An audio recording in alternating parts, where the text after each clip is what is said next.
Hi friends. പറയ്, ഇന്ന് എന്താ ഉണ്ടാക്കാൻ പോണേ? ഇന്ന് നമ്മൾ ചിക്കൻ ഫ്രൈ ചെയ്തിട്ടാ ചിക്കൻ കറി ഉണ്ടാക്കാൻ പോണത്. അത് കൊള്ളാം, അത് കലക്കും.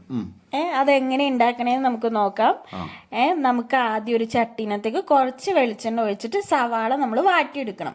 വഴറ്റിയെടുത്തതിന് ശേഷം അതിനകത്തേക്ക് ഇഞ്ചി വെളുത്തുള്ളി പേസ്റ്റും നന്നായിട്ടൊന്ന് കളറൊക്കെ മാറിക്കഴിഞ്ഞ് കഴിയുമ്പോൾ ഇത്തിരി തക്കാളിയും കൂടി നമുക്ക് അതിനകത്തേക്ക് ഇടണം. തക്കാളിയൊക്കെ ഒന്ന് വഴണ്ട് നമ്മളൊരു കളറൊക്കെ മാറി വരുമ്പോഴാണ് നമ്മൾ മസാലപ്പൊടികളൊക്കെ ഇടേണ്ടത് കേട്ടാ. മസാലപ്പൊടി എന്തൊക്കെ വേണ്ടതെന്നറിയോ? മസാലപ്പൊടി മുളക് പൊടി, മഞ്ഞപ്പൊടി, അങ്ങനെയൊക്കെ ഇല്ലേ?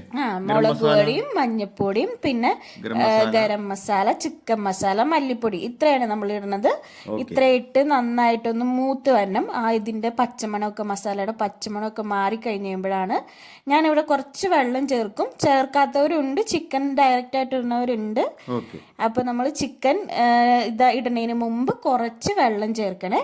നമ്മൾ ചിക്കൻ നേരത്തെ ഫ്രൈ ചെയ്ത് വെച്ചിട്ടുണ്ടായിരുന്നു. ഫ്രൈ ചെയ്തതിനകത്തേക്ക് കുറച്ച് മഞ്ഞപ്പൊടിയും മുളക് പൊടിയും ഉപ്പും ഇത്തിരി ഗരം മസാലയും കൂടി ഇട്ടാണ് നമ്മൾ ഫ്രൈ ചെയ്ത് വെച്ചത്.